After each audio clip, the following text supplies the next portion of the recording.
Avi Chayam, that's me.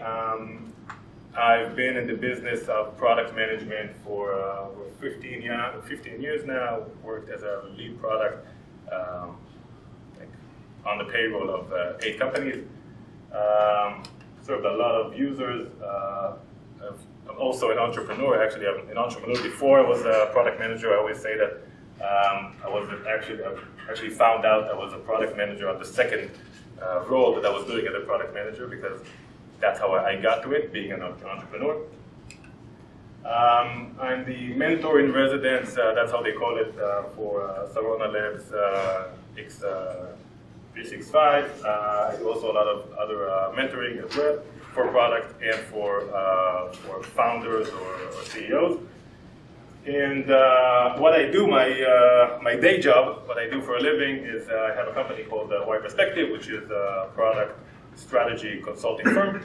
We focus mostly on startups which are in stage A, B, something like that, and help them with product solutions or dilemmas or whenever they get stuck. Also with expertise in analytics. I do some talks about that. I don't know if anybody here has been in one of my lectures about analytics. Where? Where? Where? Where do you do what? Lectures on analytics? Where and when? Actually, I haven't done one in a while. Last one was in Google Campus. Well, when was that? I think it was May. Half a year ago. So there are people who've been there. So you're saying that I need to do more? Yeah. Okay, so I will do more, and there's also a course that comes up. I'm always delaying it, like postponing it, but there's going to be a course, an analytics course that I already did 2 of them, and there's going to be another one coming up, probably October, November. Good. I'm saying that we will be glad to see that. Great. So that will happen, and so that's about Y Perspective. 2 other things. I publish some stuff. If you guys want to try to follow me, VentureBeat, Mind the Product, Product Coalition, all different places I like to write. And 2 other things that I've gone into lately. 2 courses that are a bit eccentric, you could call them. One is called the Startup CEO course, which is more relevant to startup CEOs. Okay. For founders who have already raised some money and are already in some sort of progress and have shown some traction. So it's a course specifically for them. Very, very unique. Won't go into that, but just in a nutshell, just a touch of it. The idea is it's not a usual course where you come and, like I'm doing right now, where I come and present, and the teacher or the lecturer has all the information, all the knowledge. He just tells everybody everything that he knows. Everybody needs to absorb the knowledge, and later on at the end of the semester needs to vomit it out and let everybody know how much they know. The idea behind these courses are that they're all interactive, so there are no case studies. It's all about you. It's all about the stuff that you do. All the drills, all the prompts are based on day-to-day work of the startups. The second course, which is going to be launched again this year as well, is called Product MBA, which is something very similar, but for product managers and again senior product managers. Again, very, very similar. The idea is that it's all online, no lectures, no case studies. Everybody is doing their work and their prompts about their own work, and the whole idea behind it is the collaboration, mutual collaboration, mutual accountability, and the work that's being done together. We'll talk a little bit about that within the lecture, but that's about me. And the most important thing, these are the driving force behind me. These 3 little kids, 3 boys that are locked now behind the bars, but those are my kids, those are my boys. So, having said that, let's loosen up and begin this talk. What's in a product manager role? Okay, so that's the question that I'm throwing at you, and now you need to respond. Yes, this is going to be interactive. You need to talk. Lock the doors, please. Nobody leaves until we have some answers. So what do we do? What's part of our role? Understanding problems. Facilitating actions. Okay. Do a little bit more, right? Priorities of features Okay. and tasks. What else? What else? Don't be shy. Make the business sexy. Okay, let's talk about a little bit like day to day. What do you come in to work? What do you do? User testing. User testing. Storytelling. Okay. Storytelling. In the tickets. To the tickets. To the tickets. Yeah, straight there. The user stories and all that. Chunking the work into the digestible pieces of stories. Okay. What else? What about analytics that we talked about? What about yeah, Building roadmap. roadmap? Okay. Wireframes. Yeah, product vision. What's that? Product vision. Product vision. All right. Strategy. Customers pain. Customer development. Okay. Being like the voice of the customer, right? That's our job, representing the customer within the whole development process, right? Anything else? So I've written a few things down. Again, that's not everything, of course. Just to put some things in perspective. So definition, right? PRD, UX. Sometimes it's in our department. Sometimes we have someone else who's doing it. But most of the time, the product manager is the one responsible for this, right? The whole agile mastering, right? Running the agile show. Okay, again, sometimes it's part of the product manager's job. Sometimes you have a product owner or agile master or scrum master, whatever. But usually it's part of the job. Okay, and all the different stuff that we've talked about. A bit of project management, right? Sometimes it falls under our responsibility as well. Support, communication, right? We're the ones usually that need to talk to developers, right? To talk to the marketing guys, to talk to all the stakeholders. Product manager, as a definition, is the person who stands in the middle, right? He's the one who gets like the filter of everybody who needs to ask questions or needs some information so if a developer doesn't know what to do next, right? He's the one, he's talking to the product manager. And all the other stuff. QA, okay, it's not usually part of our job, but the product manager is the one who owns the product, right? So he needs to do either sanity or stay sane after he sees the QA. What is linear means? Like the terminology, it is that you need to manage a process without being in authority, without having formal authority to say, okay, you're not the boss of the development, right? So these are the things that we indeed do, but it sounds like half of it we don't really need to do. It's like the status quo. UX is not, part of role definition. QA, not really. So, Also, user interviews should be done by the QA, by the UX expert, right? not necessarily. Again, I don't want to go into that discussion because that's not the discussion today. But what I'm This is the saying, problem that many times where this role is like all over the place, and then it's end up being almost nothing. No one understands what is it because people mix product management with project management with UX, and this is like a story of my life. So- with the UX, so you are project right. manager, with everything, but then after all, it's like you are feature manager. There is some stakeholder who has the feature, and then you are doing all the rest, all this stuff. so you're right. And I think a product manager should be something else, which is like, finding the best product that brings the best value for the customer, and also brings value to the business. Like we're solving problems in such a way that they will maximize the value for customer and for the business. And someone else should be taking care of UX and all stuff. It's my opinion. Okay, I agree. So first of all, some of it I agree. So it all depends on the company, right? Sometimes, if you have a very small company or startup, yeah, it will be under the definition of the role of the product manager, all of this. Okay, sometimes that's part of the definition. A lot of times it's not, but since the product manager is the one responsible for the product, he owns the product, even though that's another role, right, product owner, that he still needs to be the one responsible for this. So yes, there's a lot of discrepancies about that and a lot of miscommunication.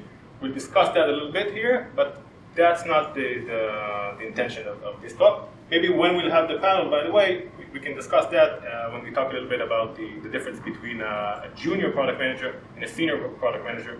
Maybe that's where we see the difference. Product owner, feature manager. Just wanted to say that it depends on how you look at it in my mind.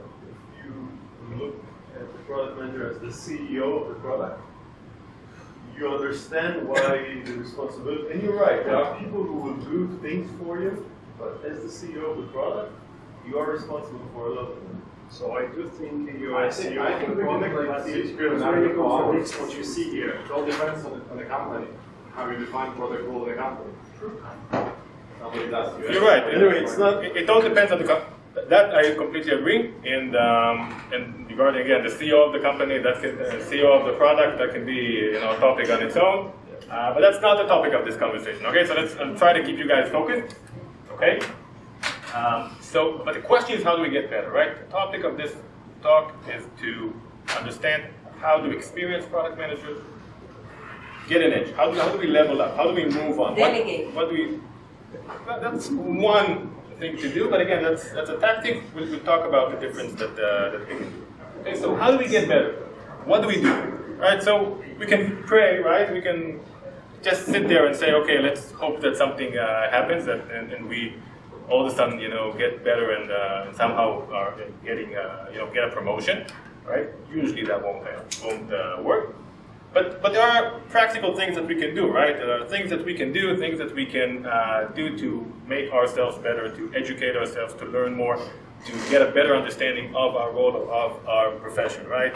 And we'll just talk briefly about the things that we can do, right? There's, reading, right? Reading books.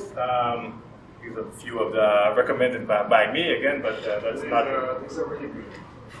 Except for the last one, I have to say I haven't read that, but Same for me. Same for me. the first three are I strongly recommend them. Keep up with publications, right? There are a lot of content out there that it's very hard to do and find the time to read it. But consume content, right? And it can be through publications, of magazines, could be through bloggers, podcasts. A few ones that, again, these are the ones that I recommend. Some of them are Hebrew, even in Hebrew. This one, Benny, have you heard of this one? No. And there's one. It's only the best, of course. You should have put it The best one, yeah, is on the bottom, not the bottom. Ariel, I didn't listen yet because it's not in iTunes yet. I'm not When you listening. can't even hear it, the volume is too low. But anyway, there's a lot of content being generated out there, and on the one hand, it's very hard to consume it, right? Because you can sit like entire days trying to consume data, professional data.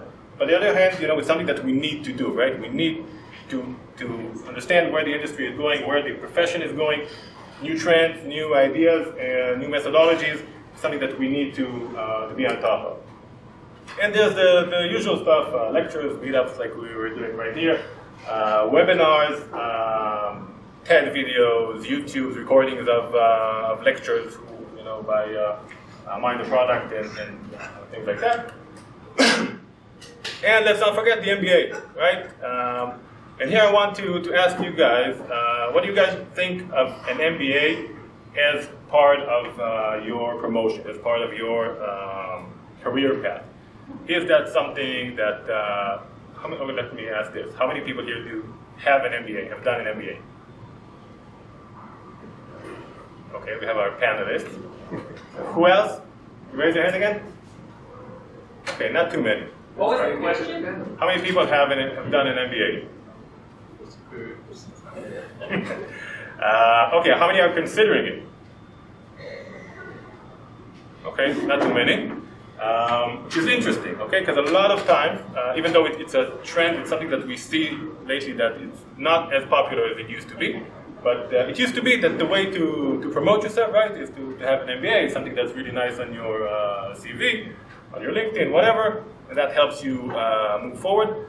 Lately, it doesn't really do that. Why? Because first of all, there are MBAs all over the place, and to get into one that's really, really prestigious, like MIT, Harvard, whatever, INSEAD, is really, really difficult. And the other ones, there are so many, right? If you notice, this one is in Goa, the Goa University MBA, and in the US alone, every year, over 200,000 people graduate from MBA. Okay, so that's a lot of people, right? Each year.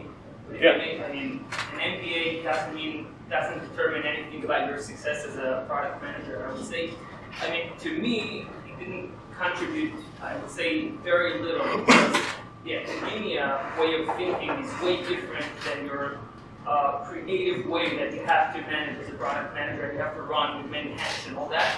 And the academia way of thinking is totally way different. So once someone asked me, what do you learn when you're in university? And I told him, I'm learning how not to think.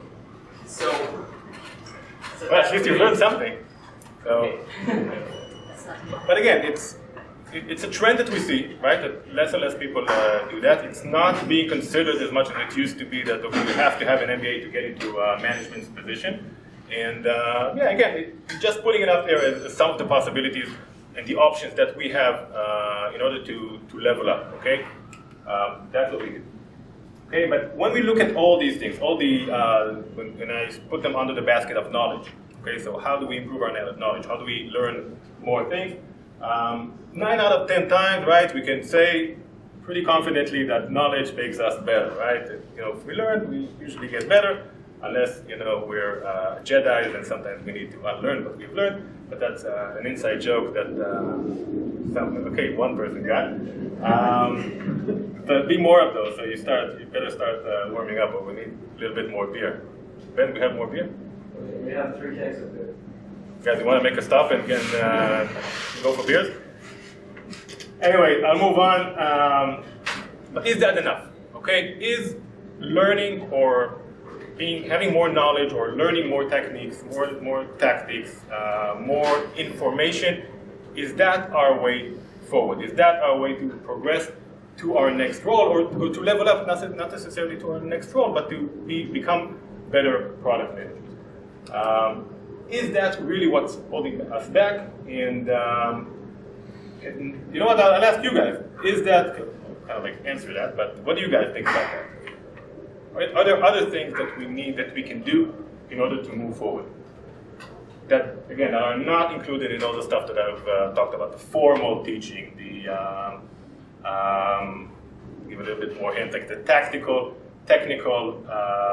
methodologies and learning about techniques and those types of things.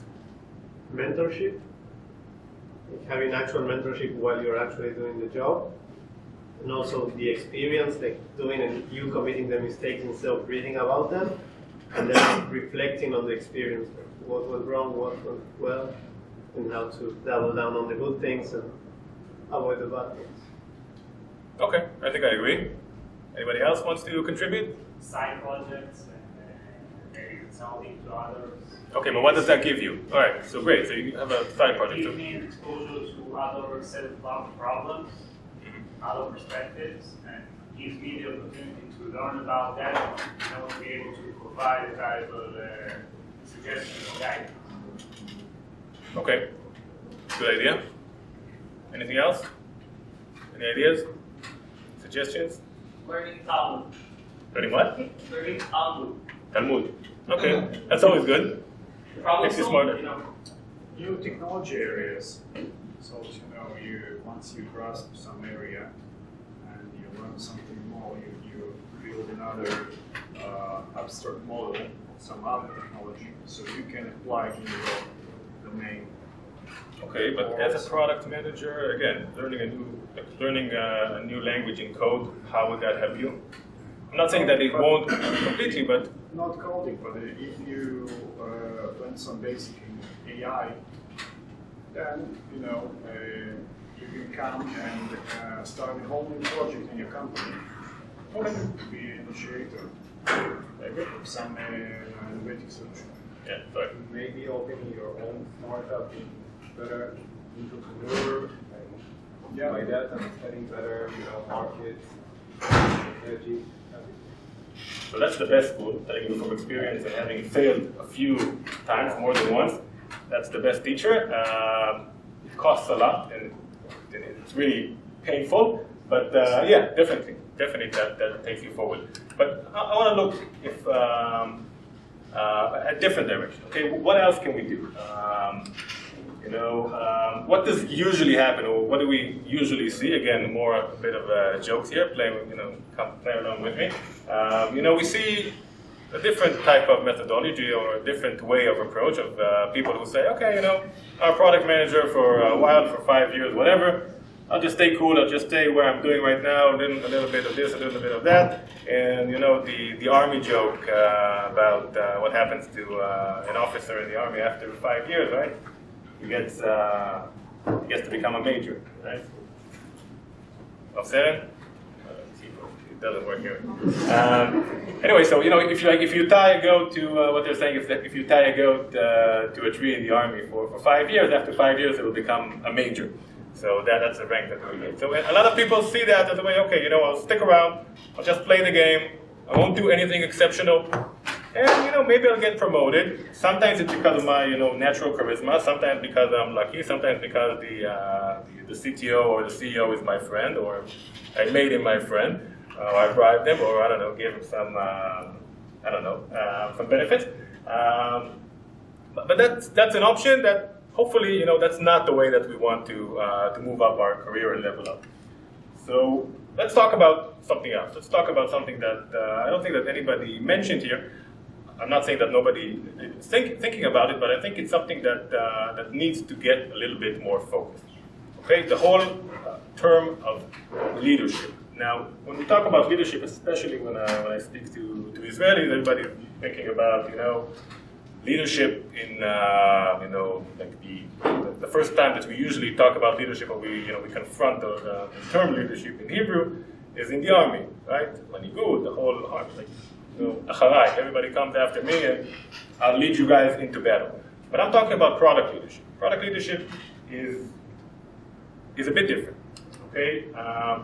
But what does it even mean? What's the difference between leadership and product leadership? Okay.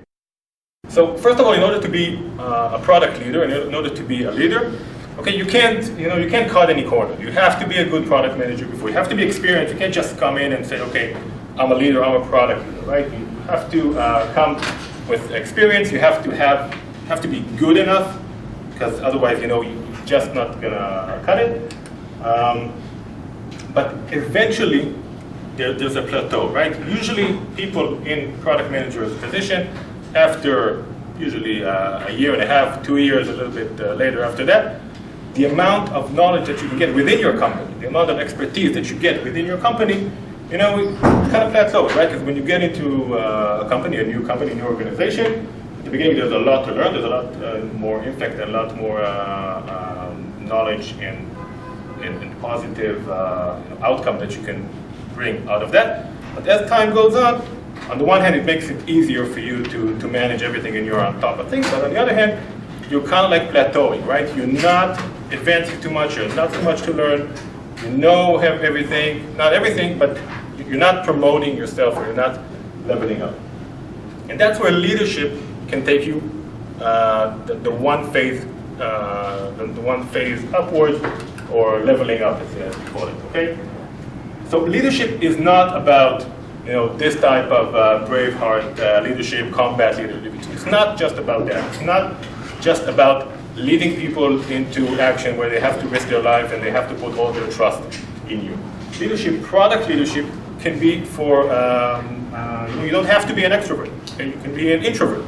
Right? You can be someone that doesn't have to be all charismatic and all talkative and all being nice to everyone. If you're smart enough and if you know what you're doing, then you can do that. You can lead people, you can lead your product without those qualities that, again, some would say are naturally born characters. Okay, so leading a product is not necessarily leading people, right? especially since we're in product management, when usually the management part of that is linear. Okay, sometimes you'll have product managers that are your subordinates, right? If you're a VP product, director of product, these types of roles, but it doesn't necessarily have to be this way. Okay, the product, the leading product, the part of leading the product means taking the product in the optimal path to meet your goals, to meet the company's goals or your goals. And the idea here is more about strategy and more about which direction to take and how to do it. Okay, so the word here to describe this is how, and not necessarily the what. And that's where you drive change. That's how you make an impact. Question? Yeah, I was thinking about, are you thinking about some kind of soft leadership that is more comes into real life in some techniques? From my own experience, I've been, after a few years of just product managing, I went to learn design thinking. So again, it's a methodology that gives you approach to lead the process in not in a different way, but a bit more organized way. So I felt that that could happen. So is that kind of soft leadership that you're talking about? Like, again, we're talking about acquisition of knowledge. So I don't know if that's exactly what you mean. So it's part of it. So I won't call it soft leadership, I'll call it soft skills. Okay. It's learning soft skills, which are a bit different than the skills that we talked about. Yes, you're right, they're still knowledge, still learning, still educating yourself and becoming someone better or more knowledgeable. But we're talking about the soft skills, you're kind of like running up in the slides, but we'll discuss that right in a second. Okay? But before we get to that, that's like the next slide, but before we get to that, what are the things, what are the skills that we can use in our own organizations to drive change? Okay, and by change doesn't necessarily mean that we need to change everything within the company. But the difference between a product manager and a product leader is someone that can take the organization forward. And if we don't have the leadership abilities, okay, we usually move in some direction, but it doesn't necessarily mean that we're moving forward in the direction of the goals that we're set and we've set ourselves, or the CEO or whoever is set for us. Okay, so let's throwing it back at you. You're up. What kind of skills do you think that we as product managers, again, product managers have a bit more experience, okay, we're not new to the company, we're already in this organization, we know the organization, we know who the people are. What kind of skills can we utilize or even improve to actually get our product to move forward and to drive change? Okay?